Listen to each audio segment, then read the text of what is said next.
ചേട്ടാ നമസ്കാരം. നമസ്കാരം. അഭ്യൂഹങ്ങൾക്കെല്ലാം വിട നൽകിക്കൊണ്ട് ഉപരാഷ്ട്രപതിയെ പ്രഖ്യാപിച്ചിരിക്കുകയാണ്. ഉപരാഷ്ട്രപതി സ്ഥാനാർത്ഥി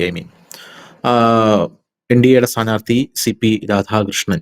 അദ്ദേഹം ഇപ്പോൾ ഞാൻ മനസ്സിലാക്കുന്ന മഹാരാഷ്ട്രയിലെ ഗവർണറായിട്ട് സേവനം അനുഷ്ഠിക്കുകയാണ് എന്നുള്ളതാണ്. അദ്ദേഹത്തിന്റെ ഒരു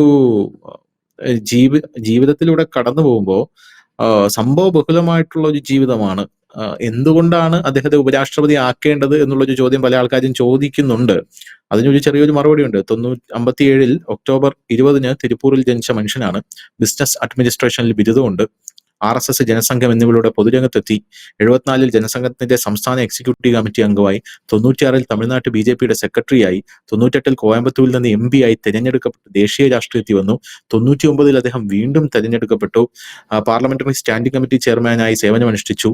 പൊതുമേഖലാ സ്ഥാപനങ്ങൾക്കായിട്ടുള്ള പാർലമെന്ററി കമ്മിറ്റിയിലും ധനകാര്യത്തിനായിട്ടുള്ള കൺസർവേറ്റീവ് കമ്മിറ്റിയിലും അംഗമായി. സ്റ്റോക്ക് എക്സ്ചേഞ്ച് കുംഭകോണം അന്വേഷിക്കുന്ന പ്രത്യേക പാർലമെന്ററി കമ്മിറ്റിയിലും ഭാഗമായി. 2004 ഇന്ത്യയുടെ പാർലമെന്ററി പ്രതിനിധി സംഘത്തിന്റെ ഭാഗമായി അദ്ദേഹം UN ജനറൽ അസംബ്ലിയെ അഭിസംബോധന ചെയ്യാൻ പോയി. തായ്വാനിലേക്കുള്ള ആദ്യത്തെ ഇന്ത്യൻ പാർലമെന്ററി പ്രതിനിധി സംഘത്തിൽ അംഗമായി. 2004 മുതൽ 7 വരെ BJP തമിഴ്നാട് ഘടകം പ്രസിഡന്റായി. ഈ സമയത്ത് 93 ദിവസം നീണ്ടുനിന്ന 19,000 കിലോമീറ്ററുള്ള ഒരു ജാഥ അദ്ദേഹം സംസ്ഥാനത്ത് നടത്തി വലിയ കോളിളക്കം സൃഷ്ടിച്ചു.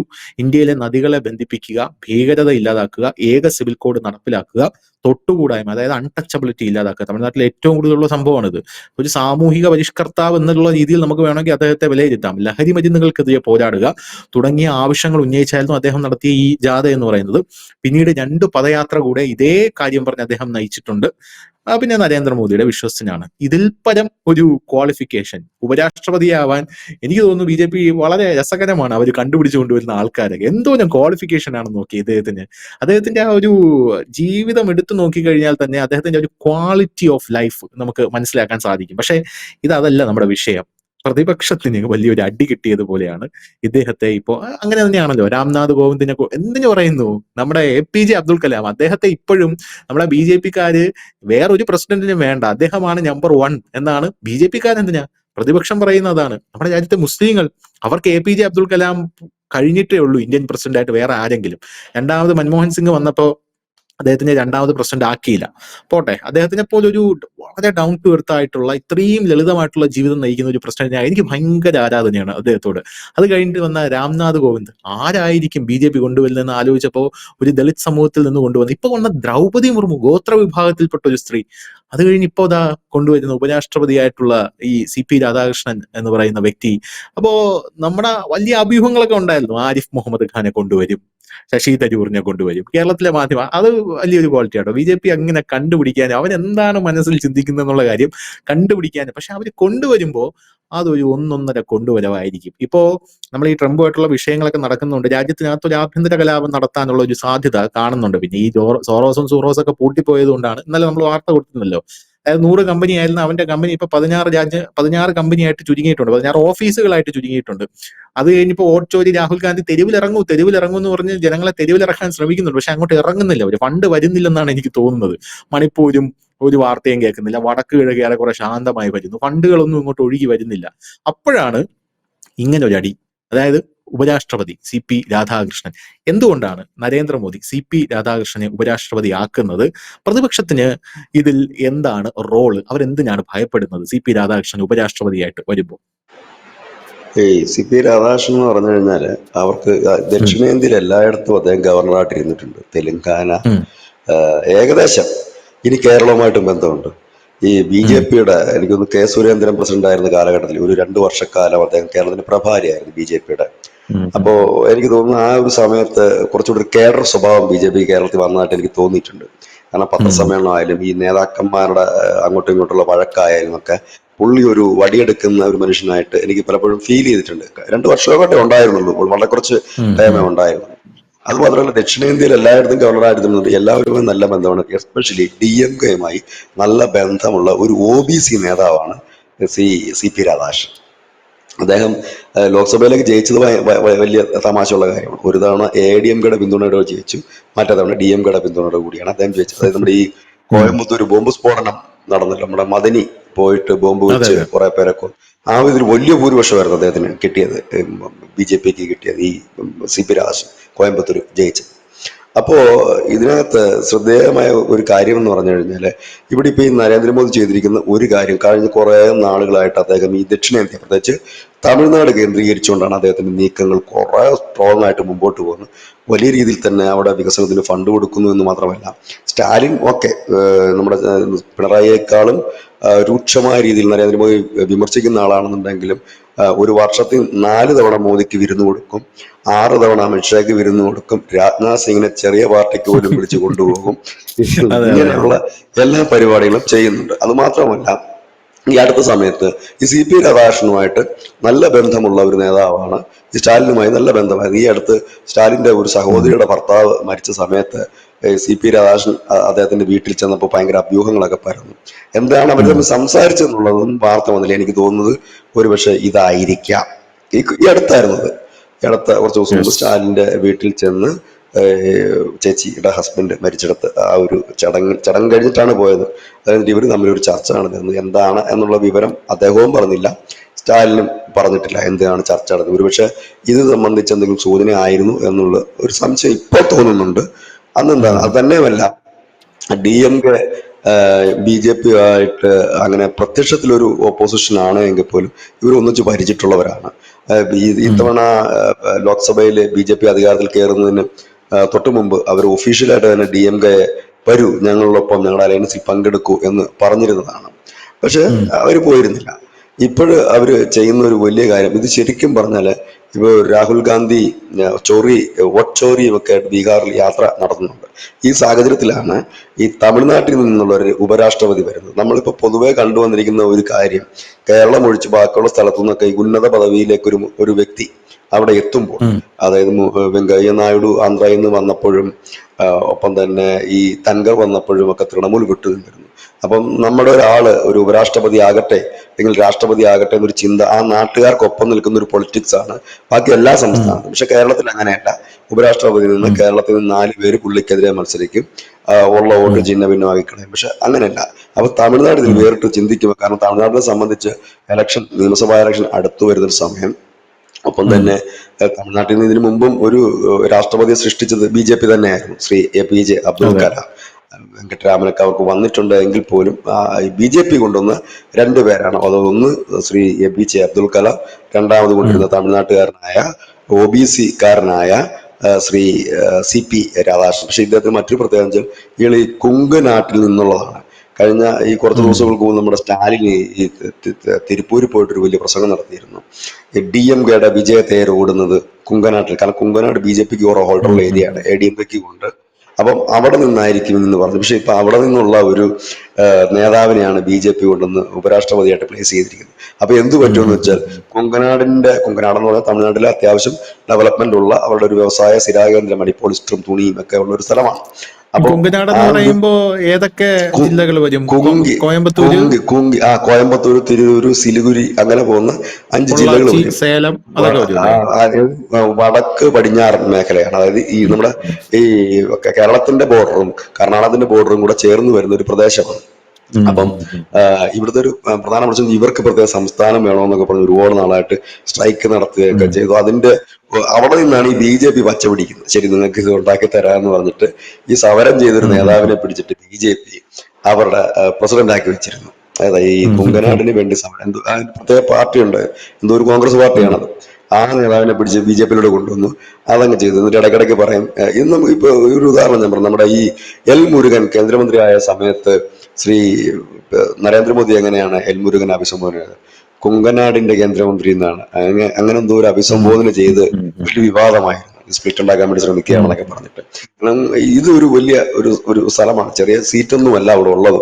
ഇതൊരു വലിയ വിഷയം. അപ്പം സ്വാഭാവികമായും ഇവിടെ പെട്ടുപോകുന്നത് DMK ആണ്. കാരണം DMKക്ക് നിലവിൽ ലോക്സഭയിൽ 23 MP-മാരുണ്ട്, രാജ്യസഭയിലേക്ക് വരുമ്പോൾ 10 MP-മാർ. BJP സംബന്ധിച്ച് ഇപ്പോൾ ഒരു ഉപരാഷ്ട്രപതി ജയിപ്പിച്ചെടുക്കണമെങ്കിൽ അവർക്ക് ആരുടെയും കയ്യും കാലും പിടിക്കേണ്ട ആവശ്യമില്ല. കാരണം 542 അംഗ ലോക്സഭയിൽ BJPക്ക് സഖ്യകക്ഷികൾക്ക് മാത്രമായിട്ട് 293 സീറ്റുകളുണ്ട്. രാജ്യസഭയിലേക്ക് വരുമ്പോൾ 129 സീറ്റുകളുണ്ട്. അപ്പൊ ഈസി ആയിട്ട് 422 സീറ്റ് ഉണ്ട്. ശരിക്കും ഇവർക്ക് ജയിക്കാനായിട്ട് 349 വോട്ട് മതി രണ്ട് സഭയിലും കൂടെ ഉം. 349 വോട്ടുണ്ടെന്നുണ്ടെങ്കിൽ ഉപരാഷ്ട്രപതി ജയിപ്പിച്ചെടുക്കുക. അത് ഈസി ആയിട്ട് ഇവർക്ക് പറ്റും. വേറെ അതിന്റെ ആരുടെയും പുറത്തും പക്ഷെ ഇവർ അവിടെ ഉം. അതിനേക്കാൾ അപ്പുറത്തേക്ക് ഒരു രാഷ്ട്രീയ ലക്ഷ്യമാണ് അവർ കൈവരിച്ചത്. കാരണം ഒന്ന്, തമിഴ്നാട്ടുകാരനായ ഒരു വ്യക്തി ഇവിടെ DMKയുടെ സ്റ്റാൻഡ് നിർണായകം. കാരണം NDA മുന്നണിയെ പിളർത്തിക്കൊണ്ട്, അതായത് ഉം. ചന്ദ്രബാബു നായിഡു രാഹുൽ ഗാന്ധിയുമായി ചർച്ച നടത്തി എന്നൊക്കെ വലിയ രീതിയിൽ കുറെ മാധ്യമങ്ങൾ കുറച്ച് ദിവസം മുമ്പൊക്കെ വാർത്ത ചെയ്തിരുന്നു. ഇന്നലെ ഞാൻ സൂചിപ്പിച്ചെന്ന് ഉം. തോന്നുന്നു ഉം. ഉം. ധനുഷിനോട്. ചർച്ച ഉണ്ടുണ്ട്. നടത്തിയിരുന്നു. പിന്നെ ബീഹാറിൽ തോറ്റുപോയി കഴിഞ്ഞ ഉടൻ തന്നെ നിതീഷ് കുമാർ പിന്തുണ പിൻവലിക്കും എന്ന് പറഞ്ഞിരുന്നു. അങ്ങനെ പല കഥകളും അതെ, അന്തരീക്ഷത്തിൽ അതെ, വരുന്നുണ്ട്. അതെ. കാരണം ഏത് വിധേനയും ചിലരൊക്കെ മോദിക്ക് സമയം കുറിച്ച് വെച്ചിട്ടുണ്ട്. 6 മാസത്തിനകം മോദി താഴെ പോകും, 1 വർഷത്തിനകം ഉം. മോദി തകർന്നു പോകും എന്നൊക്കെ പറയുന്നവരുണ്ട്. അപ്പം ഇതിന് ഉം. അവർക്ക് അത് പറയാനുള്ള ഒരു ആംബിയർ എവിടെ നിന്ന് വരുന്നു എന്ന് വെച്ചാൽ, ഇന്റേണലി ആയിട്ട് ആഭ്യന്തരപരമായിട്ട് ഈ പ്രതിപക്ഷ പാർട്ടികളും അവരോടൊപ്പം നിൽക്കുന്ന ചില NGOകളും സംഘടനകളും അടക്കം ഈ രാജ്യത്തുണ്ടാക്കാൻ പോകുന്ന വലിയ പ്രക്ഷോഭത്തിന്റെയും ഉം. കലാപത്തിന്റെയും ഒക്കെ സൂചനകളാണ് അവരുടെ വാക്കുകളിൽ നിന്ന് പുറത്തു വരുന്നത്. പക്ഷെ ഇതിനെയൊക്കെ അതെ. അക്ഷരാർത്ഥത്തിലാണ് ഇപ്പോൾ മലർത്തിയടിച്ചിരിക്കുന്നത്. അതായത് ഇതിനകത്ത് ഏതെങ്കിലും ഈ DMKയുടെ കാര്യത്തിൽ പണ്ടേ തന്നെ ഈ പ്രതിപക്ഷത്തിന് സംശയമുള്ളതാണ്. കാരണം ഈ ഉം. തമിഴ്നാട്ടിലെ ഉം. ഈ ദ്രാവിഡ പാർട്ടികൾക്ക് ഒരു പ്രത്യേകത ഉണ്ട് ധനുഷേ. അത് അവരെന്ന് പറഞ്ഞാൽ അവർക്ക് അവരുടെ സംസ്ഥാനത്തിന് ഗുണം കിട്ടുന്നവരുടെ കൂടെ അവരെക്കാലവും നിൽക്കും. അത് ഒളിച്ചും നിൽക്കും, നേരെയും നിൽക്കും. അതായത് ന്യൂട്രൽ അടിച്ചുമാർ നിന്ന് കളയും. അതായത് ജയലളിതയൊക്കെ എത്രയോ തവണ നമ്മൾ കണ്ടിട്ടുണ്ട്. വോട്ടെടുപ്പ് വരുമ്പോൾ ഇറങ്ങിപ്പോകും. അത് ഞങ്ങൾ അവിടെയുമല്ല ഇവിടെയുമല്ല, എന്നാൽ കേന്ദ്രത്തിന് സപ്പോർട്ട് ഉണ്ട് താനും. പുറത്തൊന്ന് വെച്ചാൽ ഉം. പറയും, നിങ്ങൾ എന്താണ് അവരെ എതിർക്കാതെ, ഞങ്ങൾ എതിർത്തല്ലോ, ഞങ്ങൾ ബോയ്ക്കോട്ട് ചെയ്തു എന്ന് പറയും. ഇവർ തന്ത്രമാണ്. കാരണം അവർക്ക് എപ്പോഴും വേണ്ടത് അവരുടെ സംസ്ഥാനത്തിന്റെ ഡെവലപ്മെന്റ് മാത്രമാണ്. ഉം. അതിനുവേണ്ടിയുള്ള ഉം. ഫണ്ട് എടുക്കാൻ ഈ സ്റ്റാലിന് പിണറായി ഒരേപോലെ തന്നെയാണ്. ശക്തമായി തന്നെ മോദി എതിർക്കുന്നതാണ്. സ്റ്റാലിൻ കേന്ദ്രത്തിൽ നിന്ന് നേടിയെടുത്ത വികസന പ്രവർത്തനങ്ങൾ, എന്തുമാത്രം വികസന പ്രവർത്തനങ്ങൾ എടുത്തു. ഈ അടുത്താണ് ചെന്നൈ മെട്രോയുടെ 2ാം ഭാഗത്തിന് വേണ്ടി 1,60,60,000 കോടി രൂപ കേന്ദ്രം അനുവദിച്ചത്. അപ്പം ഒടക്കൊരു സൈഡിൽ നിൽക്കും, കൃത്യമായി കാര്യങ്ങൾ നടത്തിയെടുക്കാനായിട്ട് സ്റ്റാലിന് കഴിയുന്നുണ്ട്. ഇവിടെയാണ് ഇവിടുത്തെ ഈ കേരളത്തിന്റെ പ്രത്യേക പൊളിറ്റിക്സിൽ പിണറായിക്കൊന്നും ചെയ്യാൻ പറ്റാതെ പോകുന്നത്. നമ്മൾ കണ്ട ഒരു കാഴ്ചയുണ്ട്. 1 വർഷം മുമ്പ് ഈ നമ്മുടെ കരുണാനിധിയുടെ ചരമദിനവുമായി ബന്ധപ്പെട്ടിട്ട് ശ്രീ രാജ്നാഥ് സിംഗിന് ക്ഷണിച്ചുകൊണ്ട് വന്നു. കേരളത്തിൽ സംഭവിക്കുമോ അത്? കേരളത്തിൽ ഏതെങ്കിലും ഒരു ചടങ്ങിന് ഇവിടുത്തെ സംസ്ഥാന മന്ത്രിമാർ ഏതെങ്കിലും ഒരാളെ അന്ന് കൊണ്ടില്ല. അന്ന് സ്റ്റാലിനെ അണ്ണാമലയുടെ കൈ കൈപിടി പിടിച്ച് കയറ്റിയത് അണ്ണാമലയാണ് കൈ പിടിച്ച് കയറ്റിയത് വേദിയിലോട്ട്. അല്ലെ, അണ്ണാമല തിരിച്ച് അണ്ണാമല മാറി നിന്നു. കാരണം കേന്ദ്രമന്ത്രി ആ. പങ്കെടുക്കുന്നു, മുഖ്യമന്ത്രി പങ്കെടുക്കും. അണ്ണാമല മാറി ഉം. നിന്നപ്പോഴത്തേനും സ്റ്റാലിൻ ചെന്നിട്ട് അണ്ണാമലയുടെ കൈ പിടിച്ചു കൊണ്ടുവന്ന് ആ, ഇവരുടെ അതെ, അതെ, മൂന്നുപേരുടെയും അതെ. കൂടെ നിൽക്കുകയും പുഷ്പാർച്ചന ചെയ്യിക്കുകയും ചെയ്ത കാഴ്ച നമ്മൾ കണ്ടതാണ്. അതായത് യെസ്. അവർക്കൊക്കെ പൊളിറ്റിക്സ് ഉണ്ട്. പൊളിറ്റിക്സ് ഇല്ലെന്നല്ല ഞാൻ പറയുന്നത്. പൊളിറ്റിക്സിന് ഉം. അപ്പുറമായിട്ട് അവരുടെ കാര്യങ്ങൾ നേടിയെടുക്കാനാണ് ഈ നരേന്ദ്രമോദിയെ ഇതുവരെ ഉള്ള. അതുകൊണ്ടാണല്ലോ പ്രതിപക്ഷത്തെ പല പാർട്ടികളും പല മാധ്യമങ്ങളും പറയുന്നത് സ്റ്റാലിൻ ഒരു ഉം. കുറുക്കനാണ്, ഉം. അവനെ നമ്പരുത് എന്ന് പറയും. ശ്രദ്ധിച്ചാൽ മനസ്സിലാകും. ഉം. ഈ സ്റ്റാലിൻ കയറിയതിന് ശേഷം നരേന്ദ്രമോദിക്കെതിരെ ഉയർത്തിവിട്ടിട്ടുള്ള രൂക്ഷമായ ആരോപണങ്ങളും സമരങ്ങളും ഒക്കെ ഒന്ന് എടുത്തു നോക്കിക്കേ. അത് കഴിഞ്ഞിട്ട് എന്താ സംഭവിച്ചിരിക്കുന്നത്? ഇന്നിപ്പോ സ്റ്റാലിനും മോനും ഒക്കെ ഭയങ്കരമായ രീതിയിൽ ഒരു ആക്രോശം നടത്തും. അത് കഴിഞ്ഞാൽ അതെ, അടുത്ത അതെ. മാസം കാണുന്ന അമിത്ഷായെ വിളിച്ചുകൊണ്ട് വന്നിട്ട് എന്തെങ്കിലും ഒരു ഫംഗ്ഷൻ നടത്തും. കൈക്ക് പിടിക്കുന്നു, ഉം. കൂടെ ഉം. ഉം. ഉം. നടക്കുന്നു. കാരണം രണ്ട് രീതിയിലും ഇവരുടെ സംസ്ഥാനത്തിന് വേണ്ടിയിട്ടുള്ള കാര്യങ്ങൾ അവർക്ക് മാത്രം സംസ്ഥാനത്തിൽ നിന്നും നൽകുന്നില്ലെന്നുള്ള ഒരു പരാതി അവർക്കില്ല. കേരളം മാത്രമാണ് ഈ അതെ. കരയുന്നത്. കാരണം എല്ലാത്തിൻ്റെയും കൂടെ കേരളമുണ്ട്, പക്ഷെ ഒറ്റപ്പെട്ട് നിൽക്കുന്ന കേരളമാണ്. അപ്പം ഇതാണ് ഇവിടുത്തെ ഒരു റിയാലിറ്റി എന്ന് പറയുന്നത്. ഈ ഒരു സാഹചര്യത്തിൽ യെസ്. വരുമ്പോൾ സ്വാഭാവികമായും DMKയ്ക്ക് ഒരു സ്റ്റാൻഡ് എടുത്തേ മതിയാകും. അവര് ഉം. ഉം. കാരണം ഇപ്പം ഈ BJPയെ ആക്രമിക്കാനായിട്ട് സ്റ്റാലിൻ ഏറ്റവും കൂടുതൽ ഉപയോഗിക്കുന്ന മുദ്രാവാക്യം എന്ന് പറഞ്ഞാൽ തമിഴ് വികാരമാണ്. അപ്പൊ അതെ, സ്വാഭാവികമായി അതെ, അതെ. ഉപരാഷ്ട്രപതിയെ ഒപ്പോസ് ചെയ്യുകയാണെങ്കിൽ BJP സ്വാഭാവികമായി തന്നെ അടുത്ത ആഴ്ച വരുന്നുണ്ട്. ഈ ആഴ്ചയാണെന്ന് തോന്നുന്നു അമിത്ഷാ തമിഴ്നാട്ടിൽ വരുന്നുണ്ട്. അതിന് ശേഷമാണ് കേരളത്തിലേക്ക് വരുന്നത്. അപ്പൊ തമിഴ്നാട്ടിൽ ഉം. വരുമ്പോൾ ഉം. ഉം. അമിത്ഷാ ഈ ചോദ്യം ഉന്നയിക്കും. തമിഴ്നാട്ടുകാരനായ ഒരു OBC വിഭാഗത്തിൽ പെടുന്ന ഒരാളെ ഉപരാഷ്ട്രപതിയാക്കിയപ്പോൾ നിങ്ങളുടെ മുഖ്യമന്ത്രി എന്തുകൊണ്ട് എതിർത്തു എന്ന് ചോദ്യം ഉയർത്തും. അതുകൊണ്ട് അതെ, സ്റ്റാലിൻ അതെ, അതെ. ബുദ്ധിമാനാണ്, ഭയങ്കര ബുദ്ധിമാനായ ഒരു ഭരണാധികാരി. അയാൾ എന്ത് ചെയ്യും? സ്വാഭാവികമായ നമ്മുടെ നാട്ടിലെ പൗരൻ, നമ്മുടെ മണ്ണ്, നമ്മുടെ ആള് വരട്ടെ ഉപരാഷ്ട്രപതി. അതുകൊണ്ട് ഞങ്ങൾ ഉം. ഉം. വോട്ട് ചെയ്യുന്നില്ലെന്നായിരിക്കും എടുക്കുന്ന തീരുമാനം. വോട്ട് ചെയ്യാൻ സാധ്യതയില്ല. ഉം. ഉം. ഉം. കാരണം വോട്ട് ചെയ്യാതിരിക്കണം കുറച്ച് ആശ്വാസം പ്രതിപക്ഷത്തിന് കിട്ടും. ഇനിയിപ്പോ DMK വോട്ട് ചെയ്താലും വോട്ട് ചെയ്തില്ലെങ്കിലും ഈസി ആയിട്ട് ഈ CP രാധാകൃഷ്ണൻ ഉം. ജയിക്കും. ഉം. അപ്പൊ ഒരു വലിയ വിള്ളല് വീഴ്ത്താനും അടുത്ത കുറെ ദിവസങ്ങളിലേക്ക് മാധ്യമങ്ങൾ, അതായത് രാഹുൽ ഗാന്ധിയുടെ ചോറി യാത്ര ഉം. ബീഹാറിൽ നിന്ന് തുടങ്ങിയിട്ടുണ്ട്. ആ യാത്രയ്ക്ക് ഈക്വൽ ആയിട്ട് തന്നെ ഇന്ത്യൻ പൊളിറ്റിക്സിൽ ഒരു വലിയ ചർച്ചയാക്കി കുറെ ദിവസങ്ങൾ ഉം. ഉം. കൊണ്ടുപോകുവാനും ഈ CP രാധാകൃഷ്ണൻ സ്ഥാനാർത്ഥത്തിലൂടെ BJP കഴിഞ്ഞിരിക്കുന്നു. CP ഉം. രാധാകൃഷ്ണൻ ജയിക്കുമെന്നുള്ള കാര്യം ഉറപ്പാണ്. കാരണം നമ്പേഴ്സ് നോക്കുമ്പോൾ NDAക്ക് നല്ല ഉം. ഉം. ഭൂരിപക്ഷമുണ്ട്. പക്ഷെ ഇനി പല പല കഥകൾ വരും. അവർ പിന്തുണയ്ക്കും, ഇവർ പിന്തുണയ്ക്കും. ഓൾറെഡി AIDMK പറഞ്ഞു കഴിഞ്ഞിരിക്കുന്നു ഞങ്ങൾ പിന്തുണ നൽകുമെന്നുള്ള കാര്യം. അങ്ങനെ ഈ പല പല പല പല ചർച്ച വരും. ഈ ശിവസേന പിന്തുണയ്ക്കുമോ, ഉദ്ധവ് പിന്തുണയ്ക്കുമോ, NCP പിന്തുണയ്ക്കുമോ, ഈ ചർച്ചകൾ ഒരു സൈഡിൽ മുമ്പോട്ട് പോകും. പിന്നെ ചോറി യാത്ര എവിടം വരെ പോകുമെന്നുള്ള കാര്യമൊന്നും അറിയത്തില്ല. പിന്നെ തെരഞ്ഞെടുപ്പ് കമ്മീഷൻ പറഞ്ഞിരിക്കുന്നത് ചോരി യാത്ര. അതെ, അത് ചോരി പറയുമ്പോഴേ യാത്ര. എനിക്കത് ചൊറി യാത്ര അല്ലല്ല, ഞാൻ ചോറി എന്നാണ് തന്നെ പറഞ്ഞത്. അപ്പൊ ചൊരി യാത്രയുടെ ഏറ്റവും കേൾക്കുന്ന പ്രേക്ഷകർ വിചാരിക്കേ ചൊറി യാത്ര പിന്നെ രാഹുൽ ഗാന്ധിയാണല്ലോ നയിക്കുന്നത്. അതെ, ചോറ് കള്ളൻ, അപ്പൊ ചോറി മോഷ്ടിച്ച എന്നുള്ള അർത്ഥമാണ് അതിന് കൊടുക്കുന്നത്. അപ്പൊ മനസ്സിലായി. ഈ യാത്രയുടെ ഈ യാത്രയുടെ നട്ടലൊടിച്ചുകൊണ്ടാണ് ഇന്നലെ തെരഞ്ഞെടുപ്പ് കമ്മീഷൻ പറഞ്ഞത്, നിങ്ങൾക്ക് പരാതി ഉണ്ടെങ്കിൽ ഒരു സത്യവാങ്മൂലം 7 ദിവസത്തിന് തരാം. ഇവരെന്തിനും സത്യവാങ്മൂലം കൊടുക്കുന്നത്? ഈ 1300 കിലോമീറ്റർ ശ്രീ രാഹുൽ ഗാന്ധി നടക്കുന്നുണ്ട്. ഈ ചെലവ് കുറയ്ക്കുക, ബാക്കിയുള്ള റെസ്റ്റ് എടുക്കുക, ഒരു സത്യവാങ്മൂലം കൊടുത്താൽ പോരെ? സിമ്പിൾ അല്ലേ കാര്യം? രാജ്യം മുഴുവൻ കാതോർത്തിരിക്കുന്നതല്ലേ ആ വാർത്ത കിട്ടാൻ. എന്തേ ഇവരത് കൊടുക്കാത്തത്? അതിപ്പം വായി വരുന്നത് പറയുക എന്നുള്ളത് പറഞ്ഞിട്ട് കാര്യമില്ല. ഇപ്പൊ ആരോപണം ആർക്കും ഉന്നയിക്കാം. ഇപ്പൊ രാഷ്ട്രീയ നേതാക്കളെ സംബന്ധിച്ച് ആരോപണത്തിനൊന്നും ഒരു പഞ്ഞുമില്ല. അവർ വായി വരുന്നതൊക്കെ വിളിച്ചു പറഞ്ഞു. ട്രംപിനെതിരെ അവരെയൊക്കെ വേണമെങ്കിൽ ആരോപണം വിളിച്ചു പറയുന്നവരാണ്. അപ്പോ അതിലൊന്നും കാര്യമില്ല, അവരത് പരാതി കൊടുക്കുകയാണ് ചെയ്യേണ്ടത്. പിന്നെ CP രാധാകൃഷ്ണനെ സംബന്ധിച്ച് തമിഴ്നാട് പൊളിറ്റിക്സിൽ അദ്ദേഹം ഒരു നിർണായക സ്ഥാനം വഹിച്ചിട്ടുള്ള വ്യക്തിയാണ്. MP ആയത് മാത്രമല്ല, മനുഷ്യൻ നേരത്തെ സൂചിപ്പിച്ചത് തമിഴ്നാടിന്റെ പൊളിറ്റിക്സ് വലിയ ചലനം സൃഷ്ടിച്ചൊരു യാത്രയായിരുന്നു. 93 ദിവസമായിരുന്നു ആ യാത്ര ഉണ്ടായിരുന്നത്. 19,000 കിലോമീറ്ററാണ് ആ യാത്ര. വലിയ യാത്രയായിരുന്നു. അതിനുശേഷമാണ് പിന്നീടൊരു യാത്ര അവിടെ നടക്കുന്നത്. നമ്മുടെ മുരുകൻ പ്രസിഡന്റ് ആയിരിക്കുമ്പോൾ വീരവേൽ വെട്രിവേൽ എന്ന് പറഞ്ഞിട്ടൊരു യാത്ര നടത്തിയിരുന്നു. അതിനുശേഷം നമ്മുടെ ശ്രീമാൻ അണ്ണാമലൈ വന്നിട്ട് എൻ മക്കൾ എന്ന് പറഞ്ഞിട്ട് ഒരു യാത്ര അവിടെ പ്ലാൻ ചെയ്തിരുന്നു. പക്ഷെ അത് പൂർണ്ണമായില്ല, കാരണം അദ്ദേഹം പിന്നീട് കേന്ദ്രത്തിലേക്ക് പോയി. ഇപ്പോഴെനിക്ക് തോന്നുന്നത് അണ്ണാമലൈ ആയിരിക്കുമോ അടുത്ത ദേശീയ അധ്യക്ഷൻ എന്നൊരു സംശയം ഇല്ലാതില്ല. അതോ ഇനി അണ്ണാമലൈ ആയിരിക്കുമോ ഇനി അടുത്ത ആഭ്യന്തര സഹമന്ത്രി എന്നൊരു സംശയവും ഇപ്പൊ നിലനിൽക്കുന്നുണ്ട്. കാരണം എന്ന് വെച്ച് കഴിഞ്ഞാൽ ഇപ്പൊ തമിഴ്നാടിന് കുറച്ചുകൂടെ ഊന്നൽ നൽകിക്കൊണ്ട്, അത് നമ്മൾ തെരഞ്ഞെടുപ്പ് കഴിഞ്ഞപ്പോഴേ നമ്മൾ പറഞ്ഞു, ഇനിയിപ്പോ BJP ഏറ്റവും കൂടുതൽ ലക്ഷ്യം വെക്കുന്ന സംസ്ഥാനങ്ങൾ ദക്ഷിണേന്ത്യ ആയിരിക്കും. കാരണം ഉത്തരേന്ത്യയെ സംബന്ധിച്ച് അവരുടെ പാർട്ടി വളർന്നു കഴിഞ്ഞു. ഇനി അവർക്ക് വളരാൻ സ്പേസ് ഇല്ല. ഒരു പാർട്ടിയുടെ ഒരു വളർച്ചയുടെ ഘട്ടം കഴിഞ്ഞാൽ പിന്നെന്താണ്, അത് പരിപോഷിപ്പിച്ച് നിർത്തുക എന്നുള്ളത്. പിന്നെ കൂടുതൽ എന്താണ് വരേണ്ടത്? സ്വാഭാവികമായി കിട്ടാത്ത ഏരിയയിൽ നിന്നാണ് അവർക്ക് കൂടുതൽ സീറ്റുകൾ കിട്ടേണ്ടത്. കാരണം നമുക്കറിയാം, ഈ കഴിഞ്ഞ പ്രാവശ്യം അവരങ്ങനെ തന്നെ സൗത്ത് ഇന്ത്യയിലാണ് കൂടുതൽ കോൺസെൻട്രേറ്റ് ചെയ്തത്. കാരണം ഈ എല്ലായിടത്തും നന്നായി വളർന്നു എന്ന് പറയുമ്പോഴും ഈ വളർന്ന ശാഖകൾക്കും ഇല്ലെങ്കിൽ ചെടികൾക്കും ഇലകൾക്കും ഒക്കെ പുഴുക്കുത്തും ഒക്കെ വന്ന് കുറെ പോയാലും അതിന്റെ കുറവ് ഇപ്പുറത്തൊന്ന് നികത്തണം. അതാണ് അവർ പ്ലാൻ ചെയ്യുന്ന കാര്യം. അപ്പൊ അതുകൊണ്ട് തന്നെ ഇതൊരു നല്ല മൂവ്മെന്റ് എന്ന് തന്നെ പറയേണ്ടി വരും. കുറച്ച് ദിവസത്തേക്ക് ഇന്ത്യൻ പൊളിറ്റിക്സ് സജീവമായി. ഇനിയിപ്പോ ഇന്ത്യൻ പൊളിറ്റിക്സ് സജീവമാകുന്ന ദിവസങ്ങളാണ് ഇനി വരാൻ പോകുന്നത് മുഴുവൻ. കാരണം 5 നിയമസഭാ ഇലക്ഷൻ വരുന്നു, ഈ രാഹുൽ ഗാന്ധിയുടെ ആരോപണങ്ങൾ കിടക്കുന്നു, ഇനി എന്തൊക്കെ ആരോപണം വരാൻ കിടക്കുന്നു. ഇപ്പൊ ട്രംപ് ആയതുകൊണ്ട് വലിയ ഒരു ചെറിയ തണുപ്പ് ഇവിടെയും അനുഭവപ്പെടാൻ തുടങ്ങിയിട്ടുണ്ട്, നമ്മുടെ പ്രതിപക്ഷ പാർട്ടികളുടെയൊക്കെ. ഇനി അടുത്ത ട്രംപ് മൂത്താലേ വരൂ. ഇനിയിപ്പോ ട്രംപിന്റെ മൂപ്പിലൊന്നും നടക്കുന്നില്ല എന്നുള്ളത് ഒരു യാഥാർത്ഥ്യമാണ്.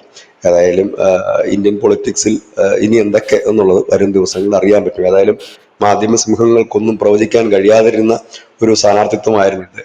നമ്മൾ പിന്നെ ഇങ്ങനെയുള്ള പണിക്ക് പണ്ടും പോകാറില്ല. നമ്മളങ്ങനെ പ്രവചനങ്ങളൊന്നും നമ്മൾ നടത്താറില്ല, കാരണം പാർട്ടി BJP ആയതുകൊണ്ട്.